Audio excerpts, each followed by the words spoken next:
The Gospel of Prosperity. Harrison Caldwell sat at the head of his dining table like a man presiding over an empire. October light slanted through the tall windows of his ranch house, illuminating the abundant spread before him. Roasted beef, fresh bread, butter churned that morning, apple preserves gleaming in crystal jars. His wife Eleanor sat to his right, eyes fixed on her plate. His daughter Margaret picked at her food with studied concentration.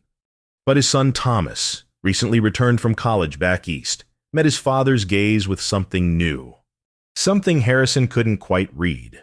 The problem with this country, Harrison said, cutting his beef with deliberate precision, and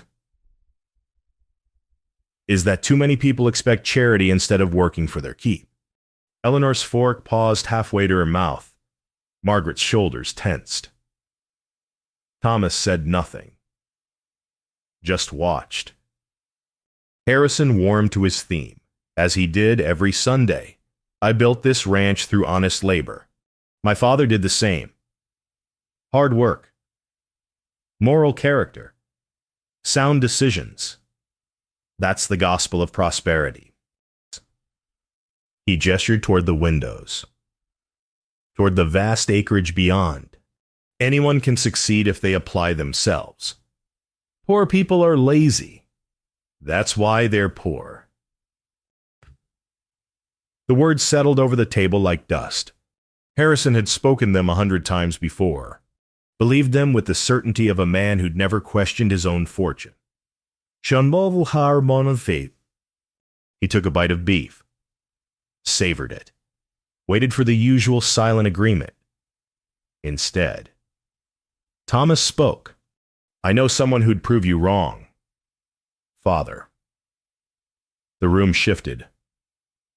Eleanor looked up sharply. Margaret's eyes widened. Harrison set down his fork with careful control. Is that so? His voice carried the easy confidence of a man used to being right. Yes, sir. Sir Thomas didn't look away. Mrs. Wheeler, widowed 3 years now, 2 children. Works dawn to dusk every day, still barely survives. Then she's making poor choices. Harrison said, poor management of resources. Or maybe, Thomas leaned forward slightly. Maybe your gospel is wrong. The statement hung in the air between them. Outside, leaves were turning gold, the year sliding toward winter. The warm dining room suddenly felt smaller, the lamplight less certain. Harrison felt something unfamiliar stir in his chest. Not anger, exactly. Something closer to discomfort. You've become quite bold at that Eastern school, Harrison said quietly. Thomas smiled, but there was no humor in it. I've become observant. Father, there's a difference. Harrison reached for his wine glass, taking a measured sip. The conversation was veering into territory he didn't like, challenging assumptions he'd never thought to question. He was 62 years old, successful by every measure, respected throughout 3 counties. His son had been home less than a week and was already disturbing the comfortable order of things. We'll discuss this later, Harrison said, his tone making it clear the discussion was over. But as the meal continued in strained silence, Harrison found himself glancing at Thomas, seeing something in his son's eyes that wouldn't quite let him settle. That look said, I know something you don't. That look said, your comfortable gospel is built on sand. Outside the windows, the autumn light was fading earlier these days. Winter was coming, though Harrison didn't yet know how cold it would be. The challenge issued. 3 days later. Thomas appeared in Harrison's study just after supper. Harrison sat at his desk reviewing ledgers, the comfortable ritual of tracking his prosperity. His cattle numbers were up. His land produced well. The figures proved what he'd always believed: hard work rewarded the virtuous. We need to talk. Father. Harrison didn't look up from the columns. If this is about Sunday. It is. Thomas closed the door behind him. And you're going to listen. That brought Harrison's head up. His son stood with his back against the door, arms crossed, wearing an expression Harrison had never seen before. Determined, almost hard. Mrs. Catherine Wheeler. Thomas said, widowed when her husband died of pneumonia 3 winters ago. 2 children, ages 8 and 10, farms 40 acres that border our southern property line. I know who she is. Harrison set down his pen. Do you? Thomas moved closer. Each saying, do you know she works 20 hours a day? That she plows fields meant for 2 men? That she never asks for help, never complains, never stops moving. If she's struggling, she should what? Thomas's voice cut sharp. Sell to you at the price you'd offer. Work for wages you'd set. She has no leverage. Father, no husband to negotiate for her. No family with money. No credit at the bank. He paused. The same bank that extends you credit without question. Harrison felt heat rising in his collar. I've earned that credit through years of having it. Thomas interrupted. Watch her for 1 day, dawn to dusk. Then tell me she's lazy. The challenge landed like a stone in still water. Harrison stared at his son, seeing someone he barely recognized. When had the boy become this certain, this confrontational, you want me to spy on a widow? I want you to witness truth. Thomas leaned against the desk.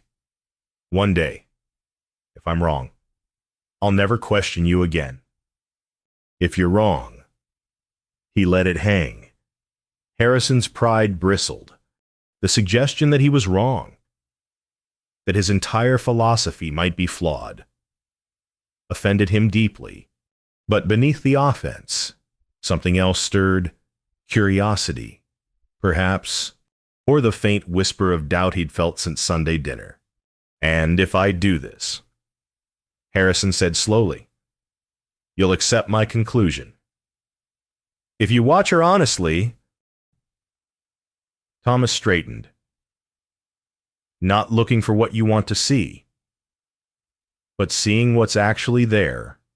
Harrison turned back to his ledgers, to the columns that proved his righteousness. He could refuse. Should refuse.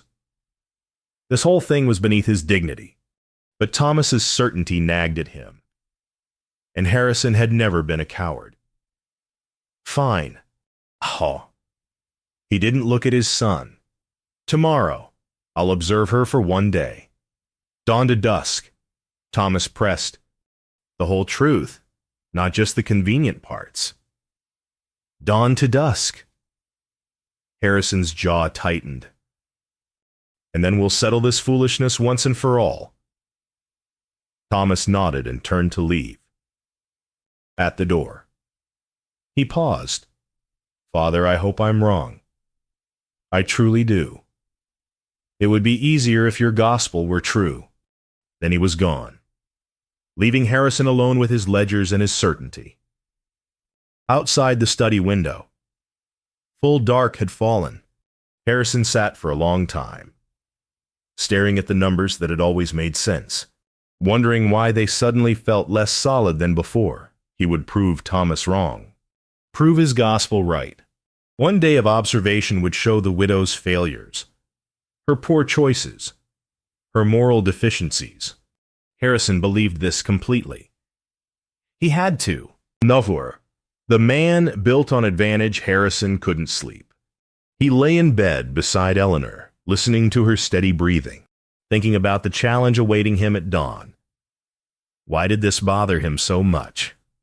He'd made his decision. Tomorrow would vindicate everything he believed. Pagising din auf when I spy stall. Yet his mind kept circling back to his past, examining it in ways he never had before. He'd inherited this ranch from his father at 25, not earned it. Not built it, from nothing inherited it. Complete with land, cattle, equipment, and 3 hired hands. His father had inherited it from Harrison's grandfather, who'd claimed it during the land rush, with money from his merchant business back east. 3 generations of Caldwells. Each one passing down not just property but connections, respect, credit. When the drought came in, 03, Harrison had sold off 1/3 of his herd and waited it out. He'd had reserves. When beef prices dropped in 07, he'd leveraged credit to buy his neighbor's desperate cattle at low prices, then sold high when the market recovered. Smart business, he'd always thought, proof of his acumen, but he'd had the credit. Hadn't he? The banker who'd smiled and shaken his hand, who'd never asked for collateral beyond his name. Caldwell. The name itself was currency. Harrison rose quietly and went to his study. The house was cold, the fire long dead. He lit a lamp and opened the ledger that tracked all transactions with his neighbors. There, in neat columns, were the purchases from small farmers who sold their goods through him: eggs, vegetables, chickens, butter. He found Mrs. Wheeler's entries easily. Weekly purchases. Regular as clockwork. Never late. Never missed. The prices he'd paid her were standard. He'd thought what the market would bear. But looking now, with Thomas's words echoing, he saw something else. The prices he charged her for seed, for flour. For necessary supplies, those were higher. Not by much. Just enough to make a profit. Just enough to keep her trapped. Harrison's hand trembled slightly on the page. He told himself it was the cold. Told himself he was being foolish, letting his son's Eastern education fill his head with nonsense about systems and fairness. Business was business. He'd worked hard, made smart choices, earned his prosperity. Earned. The word felt hollow suddenly. His father had taught him the gospel of prosperity at this very desk. The poor lacked character. Son lacked discipline. We Caldwells have always known the value of hard work. His father had believed it absolutely, passed it down like scripture. And Harrison had accepted it without question, built his entire worldview on that foundation. What if the foundation was sand? He closed the ledger sharply, pushed the thought away. Tomorrow would prove him right. He'd watch this widow work, or fail to work properly, and all these doubts would evaporate like morning mist. Thomas would see his error. The gospel would stand firm. Harrison returned to bed, but lay awake until the first gray light touched the windows. Outside, frost covered the ground. The year's first frost. Autumn giving way to winter. Harrison dressed in the pre-dawn darkness, moving quietly so as not to wake Eleanor. As he saddled his horse, his hands were steady. He was doing this to prove Thomas wrong, to vindicate his beliefs, to restore the comfortable order of his world. He believed this completely. He had to, because if Thomas was right, if the gospel was wrong, then Harrison's entire life, every assumption, every judgment, every Sunday sermon was built on ignorance, on cruelty. The thought was unbearable, so Harrison pushed it down deep, mounted his horse, and rode toward Mrs. Wheeler's small farm as dawn broke cold and clear over the valley. One day, he'd watch for one day. Then this foolishness would end. One day of her life. Harrison reached the ridge overlooking Mrs. Wheeler's property. just as the sun touched the horizon. He'd chosen his position carefully high enough to see the entire farm, distant enough to remain unseen, sheltered by a stand of pine that would hide him and his horse. The farm was small, 40 acres where Harrison owned 3,000. The house was weathered but maintained, the barn sagging slightly at one corner. A vegetable garden plot lay bare for winter, a chicken coop, a single milk cow, and a small paddock. Everything about it spoke of careful poverty, of making do with not enough. Harrison settled against a tree, pulled his coat tighter against the frost, and waited. Mrs. Wheeler emerged from the house before the sun had fully risen. She was younger than Harrison had expected, perhaps 35, wearing a work dress covered by a man's coat too large for her frame, probably her dead husband's. She paused on the porch only long enough to scan the sky, checking the weather, then moved straight to the chicken coop. No coffee first. No slow morning, just work. She fed the chickens, collected eggs with quick efficiency, took them inside, emerged 2 minutes later heading for the barn. Harrison checked his pocket watch, not quite 6 o'clock. The woman had been working for 10 minutes already. He'd been awake for an hour, and hadn't accomplished anything yet. The morning unfolded with relentless momentum. High. Mrs. Wheeler harnessed herself to the plow, no horse. Harrison realized with a start. She couldn't afford a plow horse and began turning soil in the far field. The ground was hard with frost. The plow was meant for a team of horses, or at least for a strong man. She leaned into it with her full weight, inching forward. Each furrow an agony of effort. Harrison shifted against his tree. His legs were already cramping from stillness. She'd been at it for less than an hour. By mid-morning, she'd plowed perhaps half the field he'd thought she'd manage. She stopped only when her 2 children emerged from the house. The girl, maybe 10, started feeding the cow and hauling water from the well. The boy, younger, scattered feed for the chickens and collected more eggs. They worked with the practiced ease of children who'd learned early that survival requires effort. Mrs. Wheeler went to the barn, emerged with tools, and began mending fence line along the southern border. Harrison watched her hands work the wire, saw blood on her palms where the metal cut into already calloused skin. She didn't slow down, just wrapped her hands in cloth and kept working. Noon came.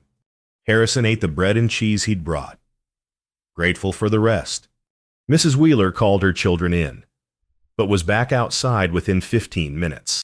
Climbing onto the barn roof with a hammer and nails, one corner of the roof had rotted through.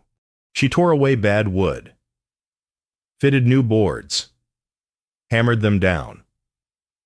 The work was crude but functional. Harrison's back ached from sitting. His legs had gone numb an hour ago. He'd watched for 6 hours and felt exhausted by the observation alone. She'd been moving constantly, each task harder than what he did in a full week. Afternoon brought more plowing, hauling firewood from the tree line, preserving vegetables in the root cellar while simultaneously teaching her daughter to read from a worn Primer. Shack boarding Sal. Harrison could hear her voice carrying across the distance patient. Steady, never sharp despite the impossible load she carried. By 4 o'clock, when autumn darkness began creeping in, Harrison realized something that made his stomach turn. She wasn't stopping. Evening chores were just beginning: milk the cow, feed the animals again, cook dinner, mend clothes by lamplight. He'd seen enough, more than enough. One day of her life would have killed him. 1 week would have broken him utterly. Harrison mounted his horse as full dark fell, his body stiff and aching from a day of merely watching. As he rode away, he looked back once. Lamplight glowed in Mrs. Wheeler's window. She was still working. The comfortable gospel he'd preached every Sunday for 40 years crumbled to dust in his mouth. She wasn't lazy. She was dying of work. drowning in it. And still she wouldn't quit. Harrison rode home through the cold darkness, and for the first time in his life, he was ashamed. The system exposed, Harrison couldn't bring himself to go home yet. Instead, he rode into town as evening settled over the valley. Saturday was market day's tail end, when farmers came to sell their week's production and buy supplies for the next. If Mrs. Wheeler followed her pattern and Thomas had said she never missed, she'd be there. He found her wagon outside Morrison's general store. Harrison tied his horse 2 buildings down and positioned himself across the street, half hidden in the shadows between buildings, spying on a widow. The thought would have outraged him yesterday. Tonight it felt necessary, like watching a wound to understand its depth. Mrs. Wheeler emerged from the store carrying a small sack of flour. Behind her. Her children waited in the wagon, quiet and patient.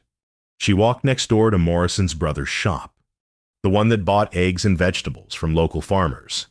Harrison crossed the street, silent, and slipped into Morrison's store. The proprietor was tallying his register, didn't notice Harrison standing in the shadows. Through the window, Harrison watched Mrs. Wheeler enter the buying shop. She carried a basket of eggs, fresh eggs, probably from this morning. Good size, clean shells. Harrison knew quality when he saw it. Morrison's brother James. Harrison thought his name was barely looked at the eggs before pronouncing his price. 2 cents a dozen. Mrs. Wheeler's voice carried faintly through the glass. Last week you paid Mrs. Henderson 3 cents. Mrs. Henderson has a standing account. James's tone was dismissive.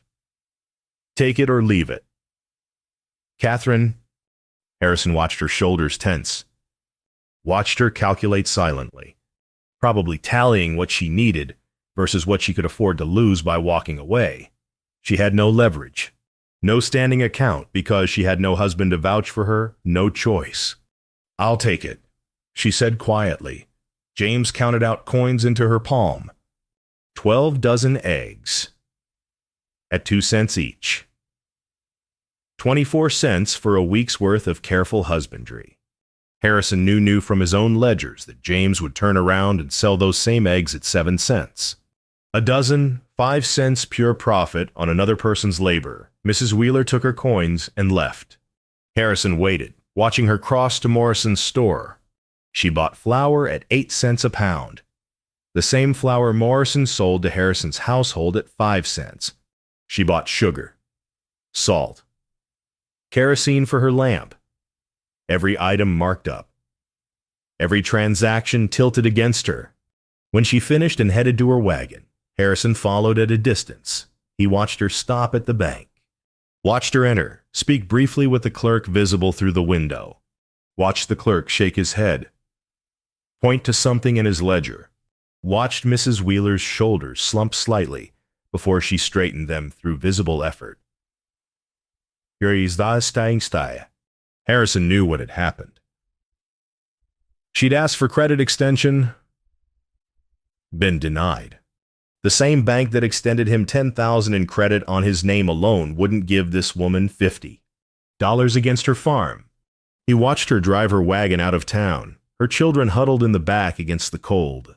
The day's sales minus the day's purchases probably left her with nothing. Less than nothing. Once he factored in the debt she was clearly carrying, the system wasn't neutral. It was designed to extract from people like her and reward people like him. Every transaction rigged, every deal tilted, and all of it so subtle, so normalized, that Harrison had never seen it until this moment. He stood on the darkening street, watching her wagon disappear into the distance, and understood something Thomas had been trying to tell him. She could work 100 hours a week for the rest of her life and never escape, not because she was lazy or lacked character, because the game was fixed from the start. Harrison walked to his horse slowly, feeling every one of his 62 years. His comfortable gospel wasn't just wrong. It was a lie that served his comfort, that justified his advantages, that let him feel superior without ever examining the truth. Thomas had been right. The realization tasted like copper in his mouth. He rode home through full darkness, past his vast acreage, toward his warm house where dinner would be waiting. And the distance between his life and Mrs. Wheeler's felt like an unbridgeable chasm built on foundations of casual cruelty, the weight of truth. Eleanor looked up in surprise when Harrison entered the dining room. "You missed dinner. Thomas said you were observing." She stopped, seeing his face. "I wasn't hungry." Harrison sat heavily in his chair. The table had been cleared except for one covered plate. Margaret had already retired. Thomas sat at the far end, watching his father with careful eyes. "Did you watch her all day?" Thomas asked quietly. Harrison nodded, couldn't quite find words yet. Eleanor set the covered plate before him. Roast chicken, potatoes, green beans, food he'd eaten 1,000 times without thinking about where it came from, who labored to produce it, what it cost in human effort. Tonight, it looked obscene in its abundance. "I can't eat," Harrison said. "Father," Thomas started. "Don't." Harrison held up one hand. "Just don't." He sat in silence for a long moment. Eleanor and Thomas exchanging glances but staying quiet. Finally, Harrison spoke, his voice rough. "She worked 20 hours today. Maybe more. I lost count." He stared at the untouched food. "I watched from sunrise until I couldn't stand my own cowardice anymore. Then I followed her to town and watched the merchants rob her blind with my blessing." Eleanor's hand went to her throat. Thomas said nothing, just waited. "She plows without a horse. Did you know that harnesses herself like a beast of burden? Because she can't afford an animal." "Yeah." Harrison's hands were shaking. Her hands were bleeding by noon. She wrapped them and kept working. The roof, the fence, the firewood, the children, the cooking, the teaching, it never stopped.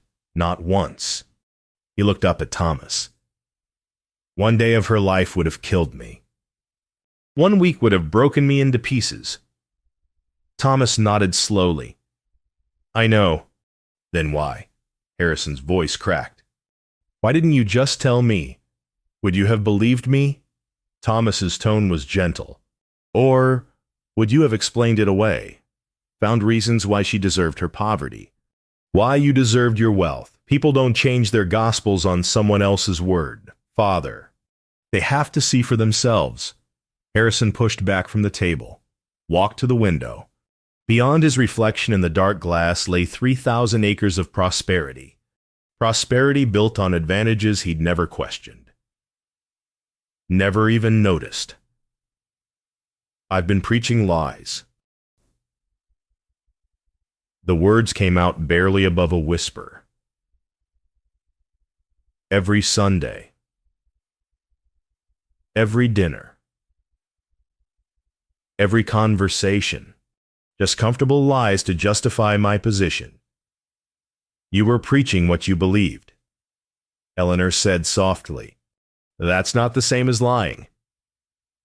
Harrison turned to face her. "Isn't it? When the belief itself is designed to absolve me of responsibility. When it lets me look at suffering and call it laziness." He shook his head. "I've been cruel. Eleanor, cruel and ignorant and so certain of my righteousness." He walked to his study, Eleanor and Thomas following.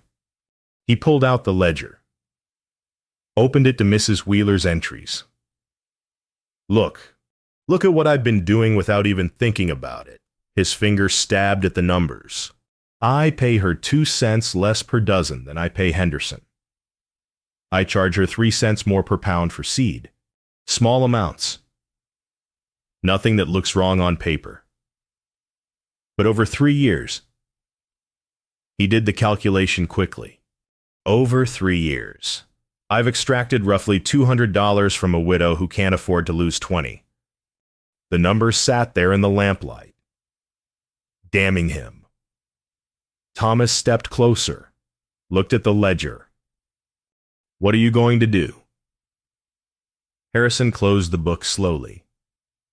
That was the question, wasn't it? He could adjust his practices quietly, pay her fairly from now on, make private amends, never speak of it again, preserve his dignity, maintain his position, let the uncomfortable truth stay buried where only he and his family knew about it.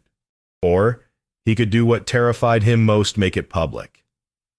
Admit his gospel was false, confess his comfortable cruelty before the very people he'd preached to. The thought made his stomach turn.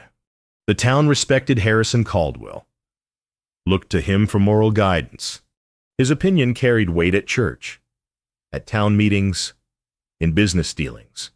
Public confession would destroy that authority, make him look weak, foolish. But staying silent would destroy something else, something he'd only just begun to value, the truth. Harrison sat at his desk, head in his hands. I don't know, he admitted. I don't know what to do. Eleanor's hand rested on his shoulder. Yes, you do, she said quietly. You've always known what's right. You've just never had to pay the price for it before. She was right. God help him. She was right. The cost of courage. Harrison didn't sleep that night either. He lay beside Eleanor in the darkness, listening to the house settle, feeling the weight of tomorrow's choice pressing down on his chest like a physical thing. He could still retreat, adjust his business practices privately, help Mrs. Wheeler through quiet means, keep his gospel to himself from now on. No one would fault him for silence. No one expected public confession. But Thomas's words kept circling back. People don't change their gospels on someone else's word. They have to see for themselves. If Harrison stayed silent, what would he teach his children? That truth was negotiable. That comfort mattered more than courage. That a man could know he was wrong and choose his reputation over his conscience near dawn. Harrison rose and went to his study. The house was still. The only sound, the ticking of the mantel clock. He lit a lamp and pulled out paper and pen. Writing it down might help, might clarify his thoughts. I was wrong, he wrote. The words looked stark on the page. I preached that poor people are lazy. I believed prosperity indicated virtue, and poverty indicated moral failure. I was wrong. His hand trembled slightly. He continued. Mrs. Catherine Wheeler works harder than I have ever worked in my life. She labors from before sunrise until long after dark, struggling against odds I have never faced. Denied advantages I have always taken for granted. Her poverty is not a moral failing. My prosperity is not a moral achievement. The system is rigged, not her character. He stopped, reading what he'd written. Truth. Plain and devastating, but incomplete. What came next? What did truth demand? Beyond acknowledgement. Harrison thought of his father, dying in this very house 10 years ago. In those final days, when death made pretense pointless, his father had said something Harrison had dismissed at the time. Son, I was wrong about the Jensen matter. Should have spoken up instead of staying silent, lived with that regret for 30 years. Harrison had thought it weakness then. Deathbed sentiment. Meaningless. Now he understood it was the only real strength his father had ever shown. The courage to admit error, even when it came too late to matter. Harrison couldn't afford to wait until his deathbed. The time was now. Tomorrow. Sunday morning. He wrote more, scratching out words, rewriting, trying to capture truth without drama, confession without self-pity. By the time gray light touched the windows, he had a single page, simple, honest, terrifying. Eleanor appeared in the doorway, wrapped in her robe. "Did you sleep at all?" "No?" Harrison set down his pen. "I'm going to confess tomorrow, at church, publicly." She crossed to him, read what he'd written over his shoulder. When she finished, she was silent for a long moment. "It will cost you." She finally said, "I know. People respect you. Look to you. This will change that." "I know." Eleanor knelt beside his chair, took his hand. "I'm proud of you," she said quietly. "For the first time in years, I'm truly proud." Harrison looked at her, saw tears in her eyes. "You knew, didn't you, all these years? You knew my gospel was wrong." "I suspected." She squeezed his hand. "But you had to learn it yourself. I couldn't teach you what you weren't ready to learn." Outside, the sun was rising on Sunday morning.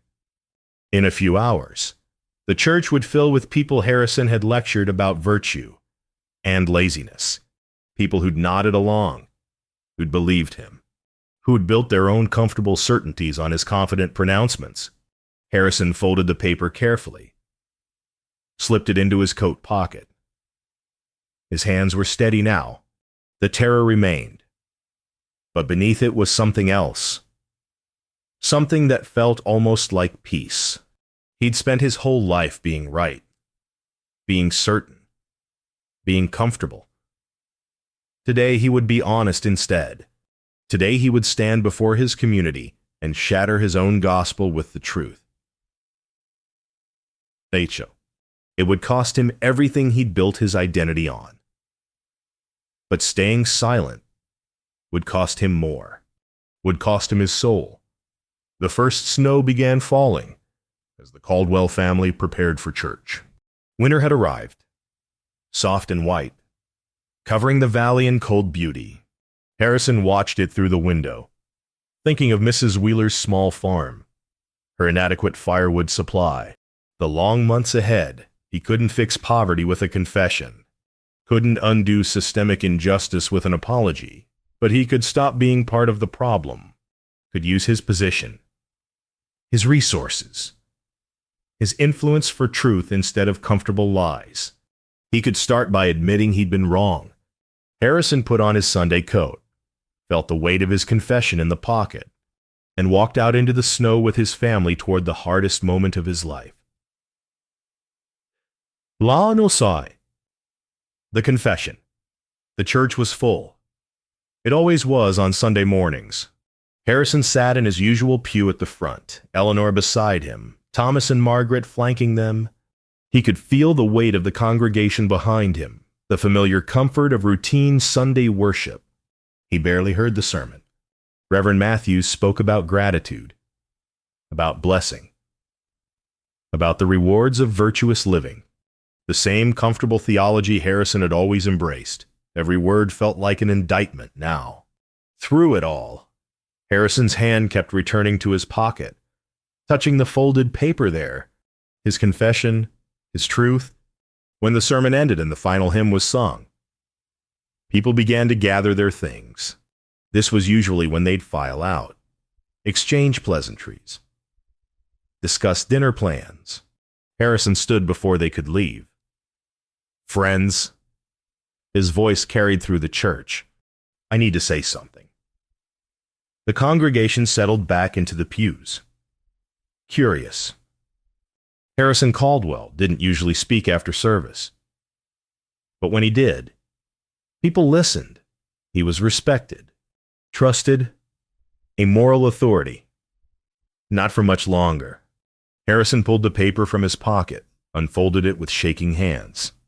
3 days ago, my son challenged me to watch Mrs. Catherine Wheeler for one full day, dawn to dusk.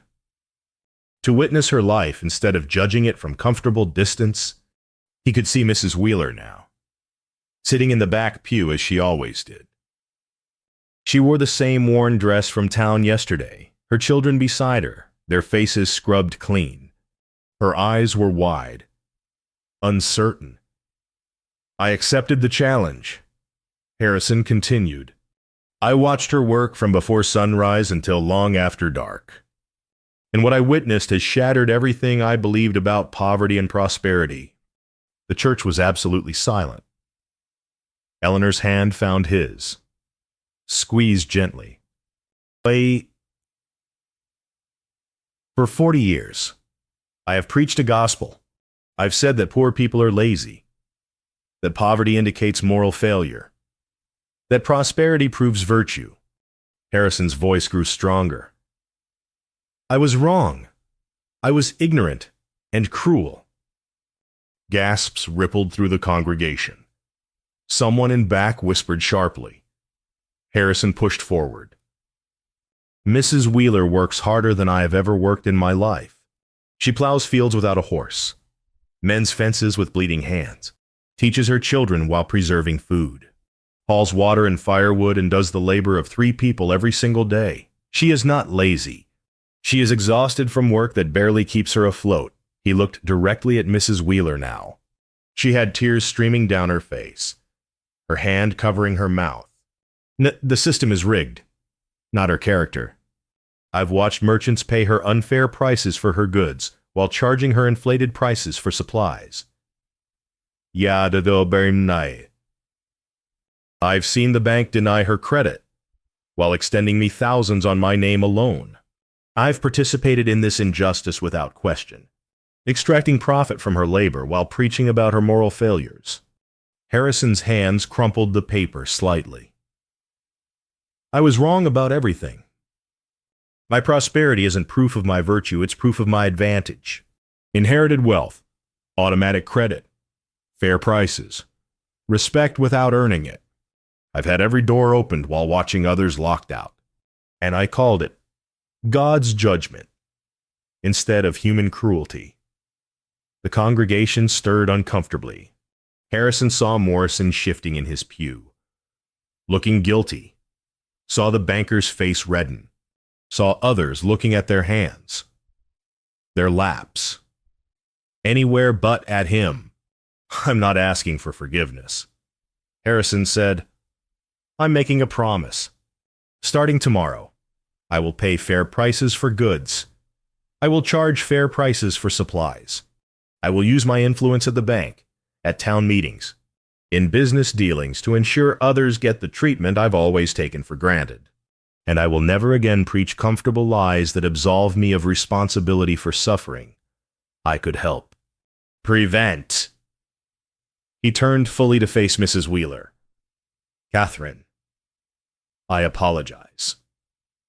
Publicly, before this congregation and before God, you deserved better.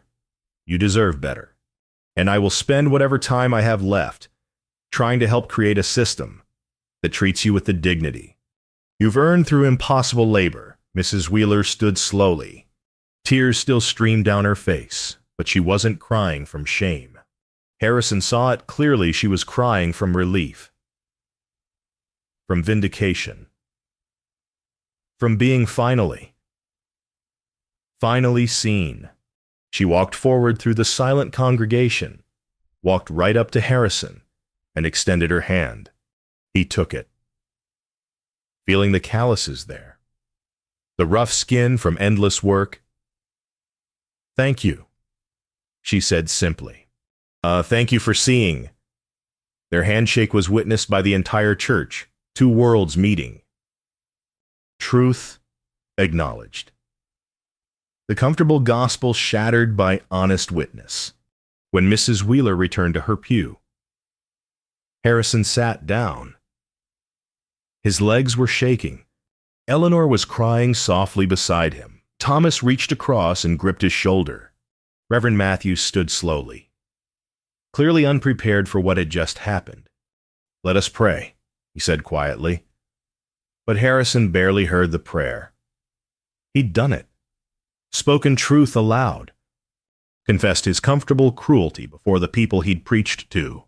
It had cost him everything he'd built his reputation on. And somehow, impossibly, he felt lighter than he had in years. 2 families. One truth winter came hard that year. Snow piled deep in the valley. Temperatures dropped below zero. And the work of survival became even more brutal. But Mrs. Wheeler's work became slightly less impossible. Harrison kept his promises. He paid her fair prices for eggs, for vegetables, for the butter she churned when her cow produced surplus. He charged her the same rates he charged everyone else for seed, for flour, for necessary supplies. The changes were small, on paper a few cents here, a few dollars there, but over weeks and months, they added up to the difference between drowning and treading water. More importantly, Harrison used his influence. He spoke to Morrison, to the banker, to other merchants. Some resisted at first, but Harrison's public confession had moved people, shamed them, maybe, or inspired them. Either way, the system began to shift. Not dramatically, not perfectly, but noticeably. Mrs. Wheeler got credit at the bank, enough to buy a plow horse, to repair her barn properly, to get through winter without choosing between heating and eating. The other merchants stopped gouging her. Slowly, grudgingly, they began treating her like a valued customer instead of a desperate one. But something else happened too. Something Harrison hadn't expected. His daughter Margaret had been attending the Wheeler farm, helping Mrs. Wheeler teach her children to read. At first it was charity. Harrison thought service work, but as winter deepened, Margaret started mentioning Jacob Wheeler more often. Jacob, who was 19, working his way through school while helping his mother farm. Jacob, who was brilliant with numbers, who wanted to be an engineer, who worked as hard as his mother, and never complained about the impossible odds. By February, Margaret asked permission to invite the Wheelers to Sunday dinner. Harrison said yes without hesitation. They came to the Grand Caldwell house looking uncomfortable in their best clothes, but Eleanor welcomed them warmly, and Harrison seated Mrs. Wheeler at his right hand, the place of honor, over roast beef and fresh bread. The 2 families talked, not as patron and charity case, but as equals, as neighbors, as people. Jacob and Margaret sat across from each other, stealing glances when they thought no one noticed. Harrison noticed. Saw the way his daughter's face lit up when Jacob spoke about his dreams. Saw the way Jacob looked at Margaret like she was something precious. After dinner, when Mrs. Wheeler was helping Eleanor in the kitchen, and the young people had gone to the parlor, Thomas pulled Harrison aside. "You know Margaret's falling for him," Thomas said quietly. "I know." Harrison looked toward the parlor, where laughter drifted out. And you're all right with that farmhand's son." Harrison met his son's eyes. Jacob Wheeler works 3 jobs while attending school, and still finds time to help his mother. He's brilliant, kind, and has more genuine character than most men I know who were born to advantage. He paused.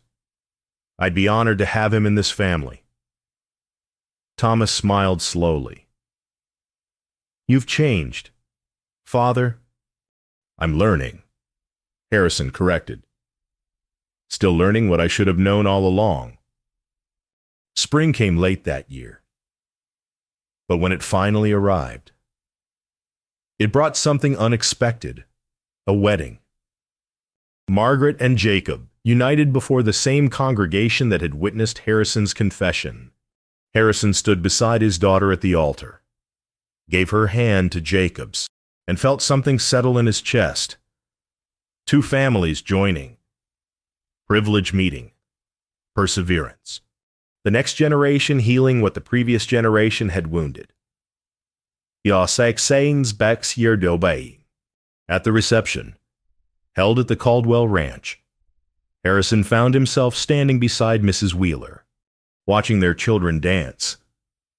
"Thank you," he said quietly, "for accepting my apology, for giving me a chance to do better." Mrs. Wheeler looked at him, and he saw the same exhaustion in her eyes. Hard work hadn't stopped. The system hadn't magically fixed itself. She was still carrying impossible weight. But something had changed. She wasn't carrying it alone anymore. "You gave me something more valuable than apology," she said. "You gave me dignity. You saw me as a person instead of a problem. That matters more than you know." They stood in comfortable silence, watching the young people celebrate. Later, much later, Harrison would stand at this same spot with a grandchild in his arms, telling the child about success and hard work and the difference between advantage and virtue. But tonight, he simply watched his daughter dance with the man she loved, knowing that sometimes the hardest truths are the ones we learn from our children, outside, beyond the lights and music. Spring was awakening. The long winter was ending, and in the warm glow of the ranch house, two families that should never have united were celebrating the truth that had brought them together. Sometimes our children teach us what we should have known all along. Sometimes admitting advantage is harder than claiming virtue. And sometimes the greatest courage isn't in being right. It's in being honest enough to admit we were wrong. Harrison had learned that lesson the hard way. But he'd learned it completely. And in learning it, he'd found something more valuable than all his prosperity. He'd found truth. And truth, however painful, had finally set him free.